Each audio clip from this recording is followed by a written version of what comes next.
Thank you for joining the Once Changing the World, which is India's first future tech meets sustainability podcast. And today I'm delighted and honored to have with me Mr. Wesley Ter Haar, who's the founder of MediaMonks, a creative production house. He currently sits on the boards of Soda, the Digital Society, and S4 Capital. Under his ongoing 20-year leadership, Wesley has sought to wage war on mediocre digital production, growing MediaMonks from a humble production house into an end-to-end creative and production partner. So Wesley, really is that it will be awesome if you could share an intro, your background, and the origin story of MediaMonks. Yes, of course. Happy to be here. Thank you for the invite. So we founded MediaMonks 22 years ago, slightly more than 22 years ago, which made me feel very old. And I think the origin story, it's that initial excitement about new technology that was sort of a blush of the internet being available for the sort of general consumer in the Netherlands. Just got massively excited by that. Dropped out with a few friends, started a company in a basement. It has all of those types of beats. And then we just, through that 22-year period, I think we're able to be really agile about what was going to happen next and just constantly figuring out how can you remain relevant in a space that moves so quickly and just being really self-critical about that relevance, right? Are you relevant now and will you be relevant? Used to be 3 years from now, but now you're sort of talking about 12 months from now, right? Because of speed of change. We managed to grow it to a global company, had some private equity support along the way in 2014, joined forces with Sir Martin Sorrell in 2018 to start S4. And from that point, have gotten to where we are now, which is around 9,000 people across the globe, fully integrated offering, I think, very modern player in the industry and really focus on disrupting, just being something that is a bit different for both talent and clients. Two things which I take from this opening conversation. You mentioned about the internet democratization, leveraging the opportunity and being agile and being ready for what's going to happen next. There are lots of agencies who are really not looking at that.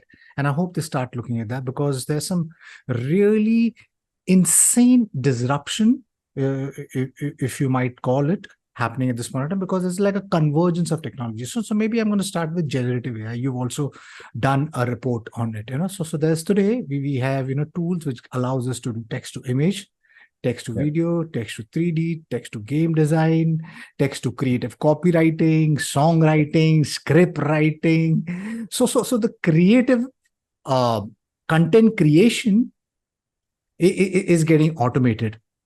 Yeah. How is MediaMonks being ready for something like this? Well, it's at a personal level, I honestly think it's the most exciting technological advancement I've seen. Like people are saying it's the new iPhone moment, but I think it's bigger than that. I think it's sort of equal to the internet itself. When you look at impact and scale, it's like paradigm shifting levels of impact.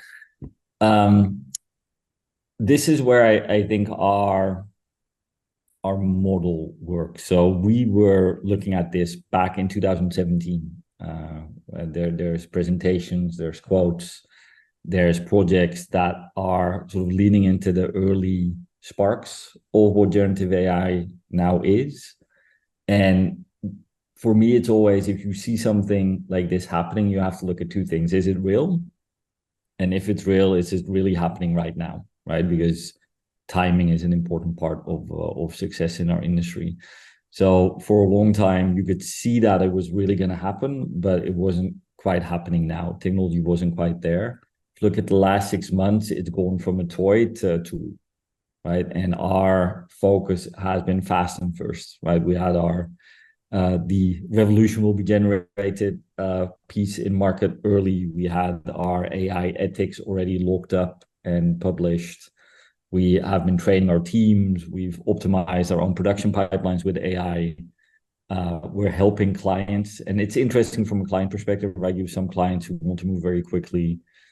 But realistically, for a lot of enterprise clients, it's about minimizing risk, right? Managing and minimizing risk. So some clients want to move really quickly, and then we're there to help them move what I call for day zero. And then we have clients that are a bit slower and they want to understand what's happening, but they're not quite ready to jump in yet. But for us, it's excitement, man. If something this big happens, we see ourselves as a disruptor. If something this big and disruptive happens, you have to celebrate it. That's our whole goal. So far, any technology which has come into realization, which has become something which is useful, there is that force of opposition. I mean, there's always been the ones who are trying to push it away. Yeah, I think technology, the tool, has become so profound that I think we can no longer ignore it, because I think this is unlike any of the tech revolution, because there are a lot of people, they say that, oh, this has been happening throughout the ages, it's a loop, it just keeps on repeating, and this is like a new technology and it'll be the same thing, humans will always stay relevant. But this is unlike the earlier tech revolution, right? Because here the technology is becoming stronger than the technologist, and it's self-learning. Yeah. In this scenario, maybe elaborate on the excitement, because there are a lot of people who are scared also, and a lot of people who are going to get disrupted also. How do you find the sweet spot to stay relevant? There's the difference, I think, between the excitement I see at our work level, and I think the fair anxiety that you could sort of project when you look at what this means for, what it means for everything, pretty much, right? So I think the excitement sits in the original intent of digital, right? If you think about the promise of digital advertising and digital experience, it's personalization, tactile, conversational, moments of magic, because we can connect 3 dots that you're not expected to be connected, and that creates an aha moment for you. Like, that's the promise of digital. And when I look at our work, the best versions of our work have those moments of magic. And this technology is magic, right? This technology allows us to do things hyper-personalized, at scale, long-tail loyalty, highly conversational, contextual. Those are all things that we've talked about and thought about, but there's a clunkiness to the execution. And this technology bridges the clunkiness, right? It makes things possible that 6 months ago we could only really project. So that's the excitement, purely from we've been in this space for such a long time. This is now opening up opportunities that we've wanted to play with and have not been able to do so before. The anxiety piece to me is a bigger conversation, right? We're seeing lots of pushback. Should we stop the releases and the development? What's the regulation going to look like? We know politics and legalities are going to move too slowly to sort of guardrail this. I think there's real and honest, correct fear about potential replacement of jobs and people, and what does that do to economies. I think I agree with your point that I think we tend to try and pattern match, right? We're looking backwards and going, oh, this is just another revolution of technology, right? It's another industrial revolution. I think people underestimate what this technology is, even in its current state, and very much underestimate what this technology will be 5 years from now, 10 years from now, 20 years from now. I think even the people in this space are consistently wrong about what is possible and in what time frame. And there's a lot of people that are surprised by the current progress, and they're in the know, right? So I think at large, society doesn't understand really what's happening or about to happen. You're talking about targeted and personalized advertising. Is MediaMonks doing something in the space? And maybe if yes, yeah, you can talk. And I think it's sort of the original promise of social and big sort of data platforms was, we know who we're talking to, right? Talking through digital channels, and we can make that conversation more personal, more assistive, and because of that, it's going to be a better advertising experience. If you look at what has actually happened, is there's quite a lot of pushback against targeting, right? Very aggressive word in general. People don't like that feeling of potentially being stalked online. But that's a gap between the ability to target somebody and actually being contextual and assistive in that moment. And that's where the technology becomes really interesting, right? The idea of being able to respond in more agile manners, not just doing dynamic creative where you have 5 CTAs or 500 CTAs, but actually being able to see what needs to be done right now and generating that on the fly is a massive, massive opportunity. We're actually doing some work in that space, some really interesting pilots with big technology platforms. I think we're on the verge of this sort of unlock when it comes to the digital experience, which is exciting, right? That's sort of what you're always pushing to do. You're trying to make something that's better, that's a bit more magical, that's a bit more useful. And this technology plays into all of those pieces. Would you be able to share some examples? So we actually just did a project called Kiki. I can talk about it because we launched a little case video, I think a week and a half ago. And it actually does real-time sign language. So it uses a virtual human that can translate on the fly in different languages what's being said, and then actually sign that out in real time.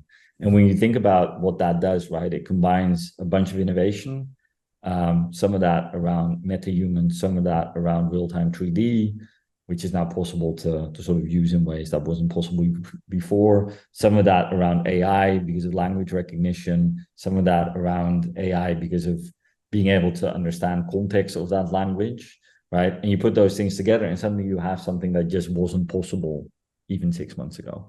But yeah, Kiki sign language project, I think, is a really great example of what the technology unlocks.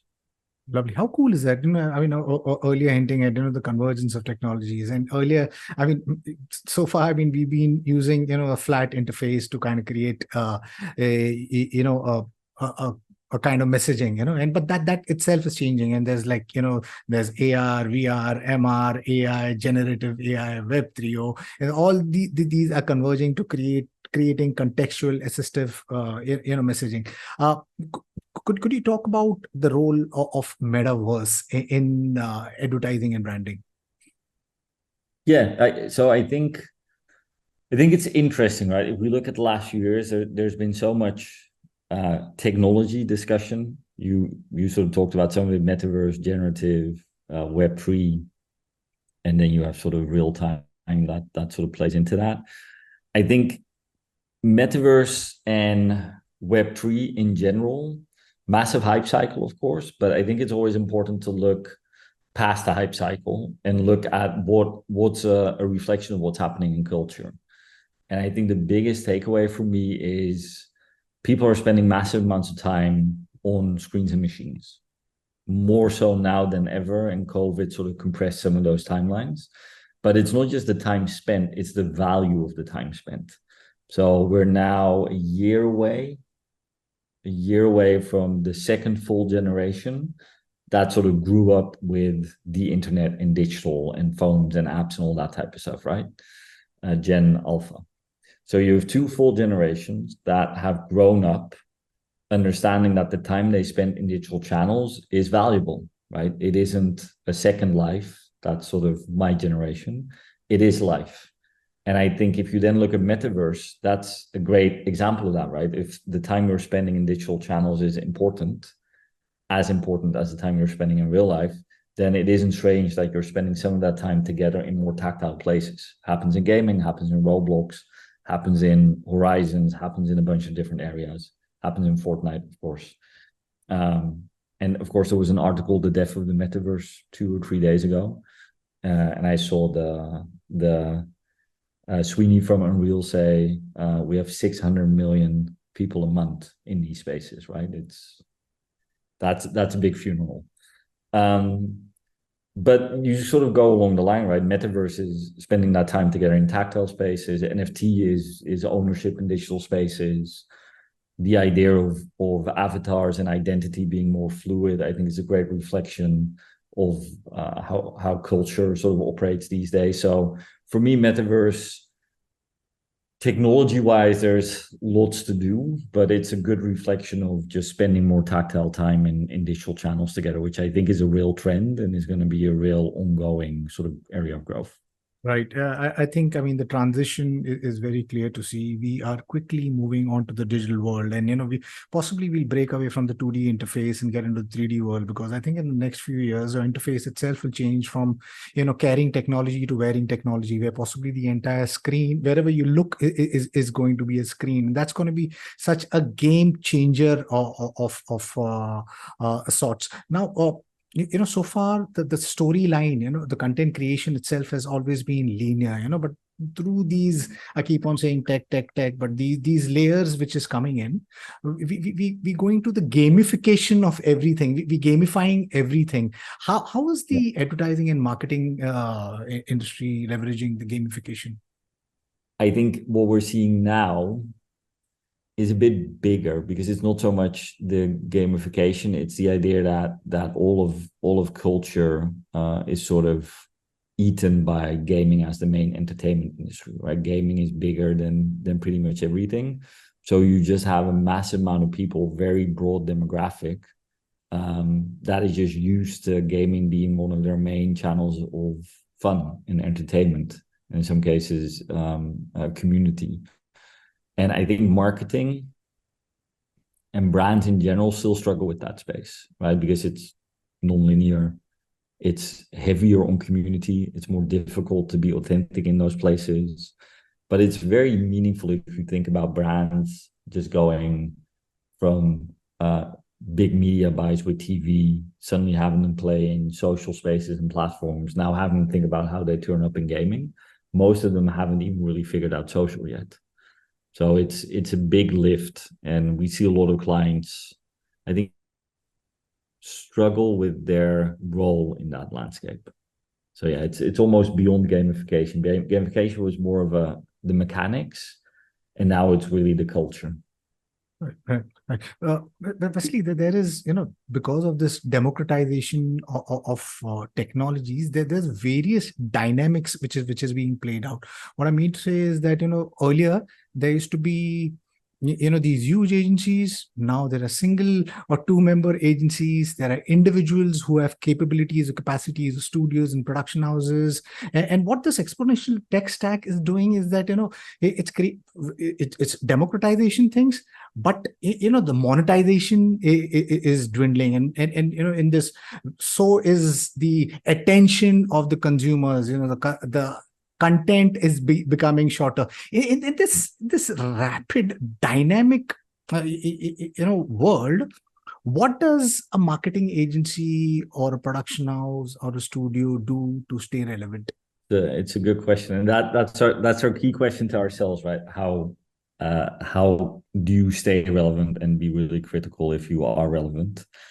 I think there's probably three pieces to it. One, you have to embrace the change.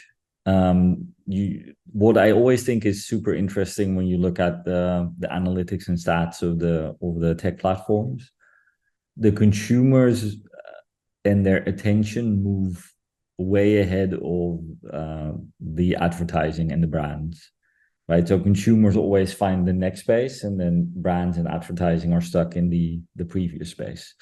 So it's making sure you see what's happening and are quicker to move and start playing in those spaces quickly, so you can actually get a head start, learn what works, what doesn't work, and how your brand has to show up. I think the second piece is an awareness of the shift we're seeing.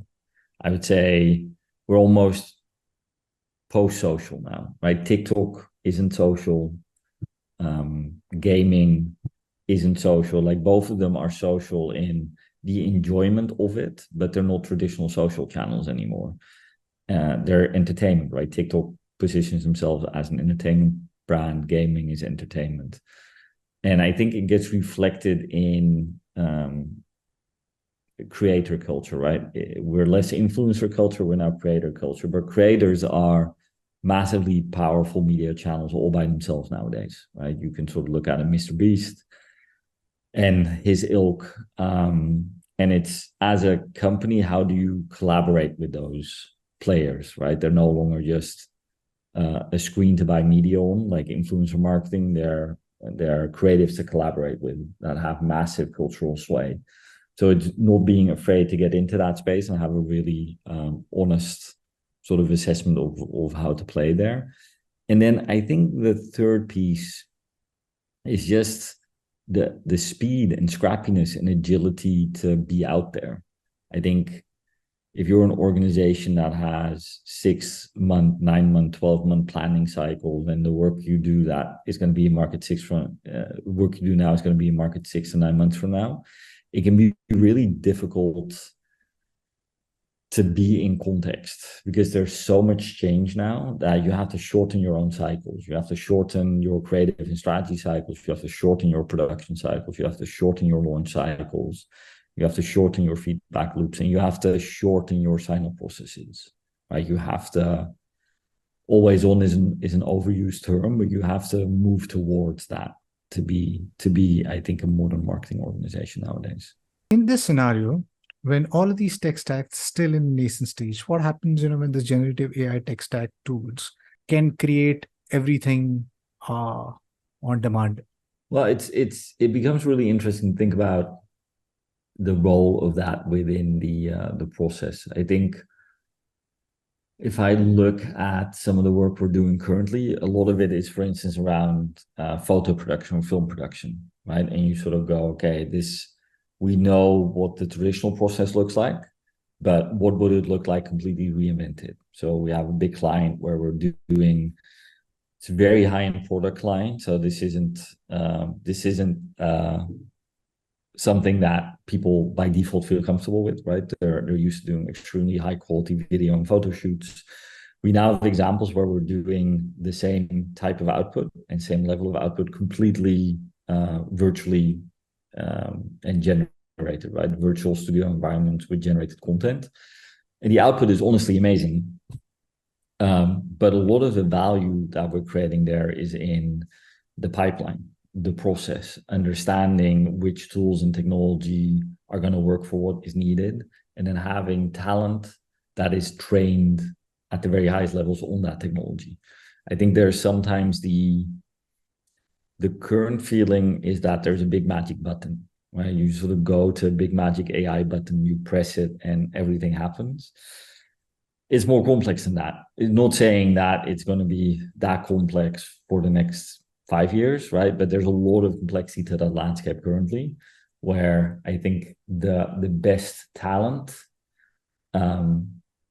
isn't going to be replaced by technology, but they might be replaced by other talent that's using technology, right? So that's the first step. If you then go beyond that, it's going to be about training your own algorithms, right? It's if you can generate unlimited content, what is good content, right? There's going to be an even higher bar to what good looks like, because it's going to be very easy to get mediocre, right? We're going to have an endless sea of, I always use numbers with these things, or 5 to 6, right? There's going to be an endless sea of 5 to 6, which makes an 8 or a 9 even more valuable, right? So I think it's a really meaningful conversation to have as an industry. If content is uncapped, what does great look like, and how do you get there? Which I think is our role, right? Our role as a creative industry. Would you like to talk about some of the works that you have built recently, possibly leveraging these tools? Probably my favorite piece of work from the last year or so, it's been picking up a lot of awards, is Persepolis Reimagined, which is honestly almost throwback. It's a piece of web work. Real-time 3D WebGL, very immersive, very tactile, inspired by a lot of sort of metaverse mechanics. But it's so fun and joyous just to interact with something that's high craft. And I think it's a good indication that even quite traditional work can feel modern if you focus at the craft piece. So for me, it's that combination is always the thing that excites me. Lovely. Yeah, and you rightfully pointed out, I don't see humans getting replaced. I think humans need it. We need to look at all of these tools as a partner, start leveraging it to create, I think, better references, and from there create more creative content which really touches human soul. You are setting up a virtual production studio in India, Delhi, right? Would you like to talk a little bit about that? Yeah, honestly, a lot of our virtual production innovation is driven by our India team, which I think is exciting in general, but also probably, I think, showcases how we think about the country and the region in general. I think a lot of companies in our industry have sort of looked at India initially as outsourcing or low cost. Our team is actually driving our innovation when it comes to Unreal Studios, Unreal Shoots, Unreal Production. And we've invested heavily in really state-of-the-art virtual studios that I think are just game-changing for the local market, but also in what we can do internationally. So yeah, we're very proud of that team and excited to see them sort of drive that innovation charter forward. If you ever get the chance to visit, let me know. I'll connect you to the local team. It's really cool.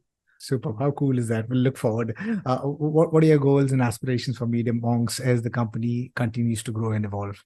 I think if you think about, like, for me, it's relevance, and relevance is a broad term, right? I think you need to be relevant for your clients. I think you need to be relevant for your talent. You need a sort of a role and responsibility in the industry that you can lean into. How we talk about ourselves is we talk about now. So I think our industry has a tendency to sort of talk about the future a lot, but in vague terms, right? Something is happening and they sort of play on fear almost, right? There's like change is coming, disruption is coming.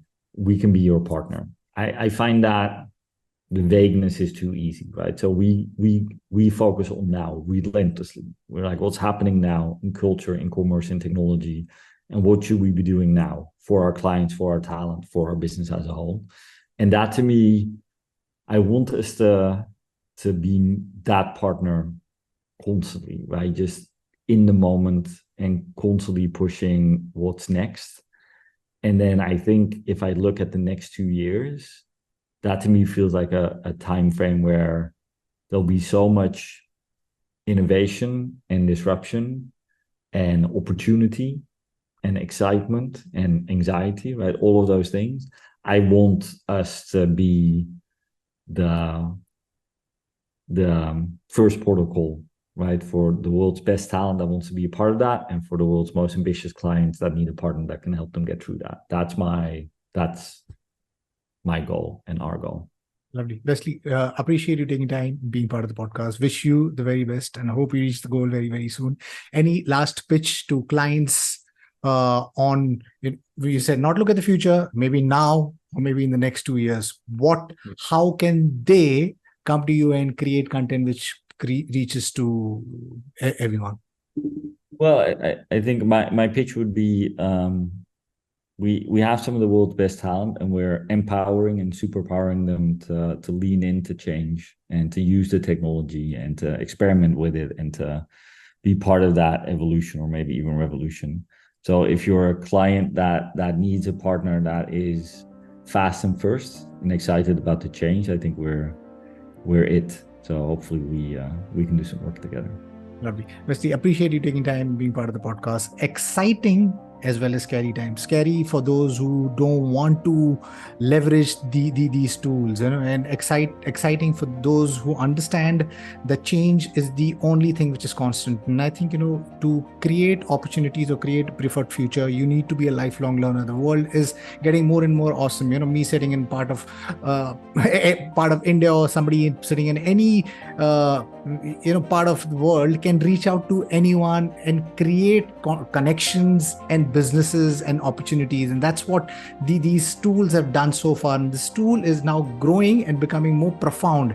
And I think it's got the potential to touch lives in ways which is going to break the shackles of capitalism and enable and empower everyone. So exciting times. I'm also a creator, so I'm excited on how this creative journey is going to look like in the next few years. So appreciate you taking time and being part of the podcast. And to my listeners, if you like what you see in here, then please press the subscribe button. Until next time, see you guys. Bye-bye. Thank you. Thank you, Wesley. Appreciate it, man.